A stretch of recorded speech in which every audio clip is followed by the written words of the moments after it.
Gostaria de ler um texto que se encontra no Evangelho segundo o relato do apóstolo João, capítulo 2, versículos 23 até o 25. Evangelho de João, capítulo 2,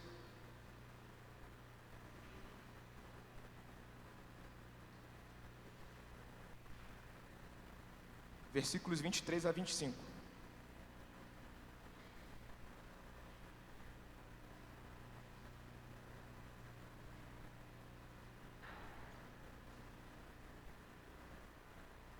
Quem achou diz amém.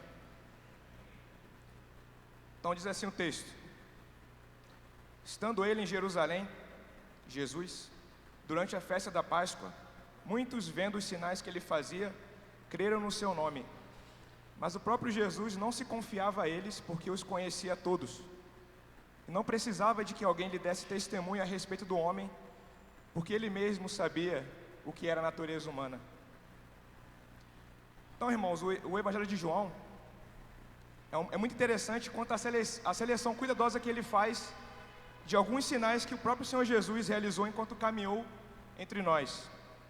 7 são os sinais que João escolheu para trazer ao nosso conhecimento, e o seu objetivo era fazer com que os leitores crescem que Jesus é o Cristo, o Filho de Deus, conforme ele mesmo escreve no final do seu Evangelho, no capítulo 20, no versículo 31. Entretanto, apesar da realização dos seus sinais, João nos diz que muitas pessoas creram em Jesus, mas que essa fé não era genuína. Jesus, em sua onisciência divina, não se confiava a muitos porque conhecia o coração corrompido pelo pecado daqueles que diziam crer em seu nome. E como vai ser mostrado no decorrer da escrita do apóstolo João, a profissão de fé, então, estejam atentos quanto a isso, a profissão de fé em Jesus pode ser falsa, o que é demonstrado por uma vida que não dá testemunho de Cristo, ou por meio de uma vida que não frutifica dessa fé que é professada. O Senhor Jesus conhecia o coração daquelas pessoas e sabia que muitos o buscavam, e ainda buscam hoje em dia, por puro interesse pecaminoso. Muitos querem o bom vinho, conforme o próprio milagre de Jesus naquele casamento, mas muitos fazem pouco caso da água da vida. Muitos querem um pão que alimenta e farta a barriga, conforme o milagre da multiplicação dos pães, mas rejeitam o pão da vida que é dado por Deus. Então essa passagem que a gente acabou de ler deve nos encher de temor e nos levar a uma profunda reflexão sobre a nossa fé. Jesus conhece os nossos corações, bem como cada uma de nossas verdadeiras intenções em segui-lo. Muitos crentes, quando não têm as suas expectativas carnais atendidas, retiram-se da presença do Senhor Jesus e deixam de andar com eles. Então, quantas pessoas nós conhecemos que agem dessa forma?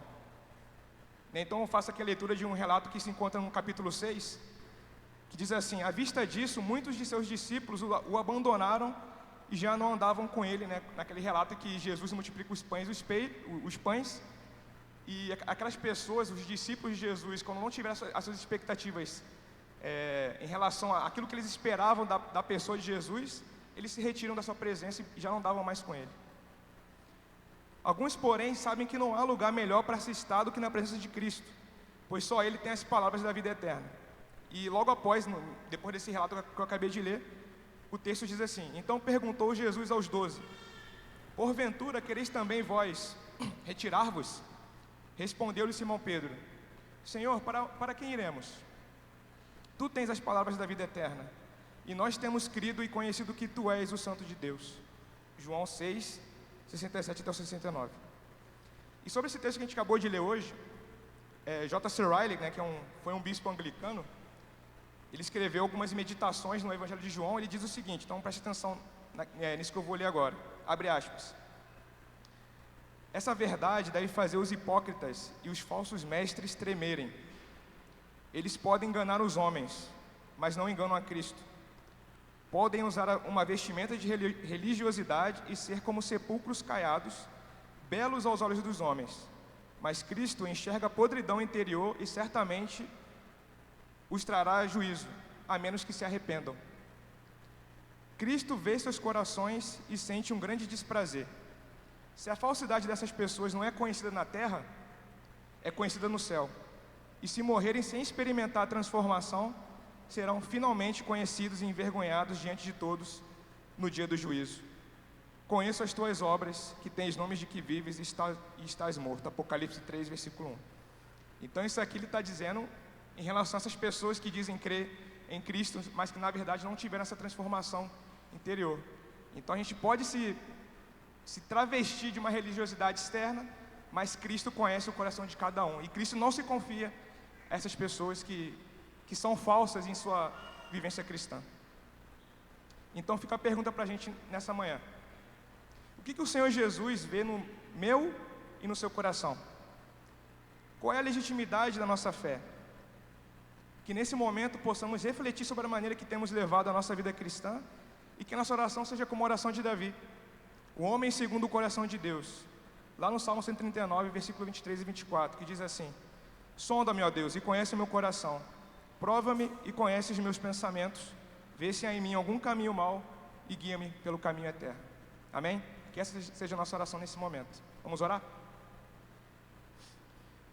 Senhor nosso Deus, te louvamos, ó Deus, pela oportunidade de estarmos aqui nessa manhã, em torno da Tua Palavra, as palavras da vida eterna, e que muitas vezes, ó Deus, nos traz realidades duras acerca do nosso próprio coração pecaminoso. Acabamos de ler nesse texto que muitas pessoas diziam crer em Cristo, mas que na verdade seus corações estavam diametralmente opostos da sua direção. Pedimos a Deus a sua graça e a sua misericórdia sobre nossas vidas, a Deus, de modo que nós possamos reconhecer verdadeiramente nosso caminho, se nós realmente temos vivido segundo a fé que nós professamos ter em Cristo, que o Senhor tenha misericórdia de nossas vidas, nos convença dos nossos pecados e nos restaure, ó Deus, a Tua presença, nos faça andar nos Seus caminhos. Que o Senhor permaneça falando conosco nessa manhã, edificando nossas vidas, nos confrontando com nossos erros, de modo que nós sejamos conformados à imagem e semelhança do nosso Senhor Jesus Cristo. Em nome dele que nós oramos. Amém. Então convido o Ministério de Música.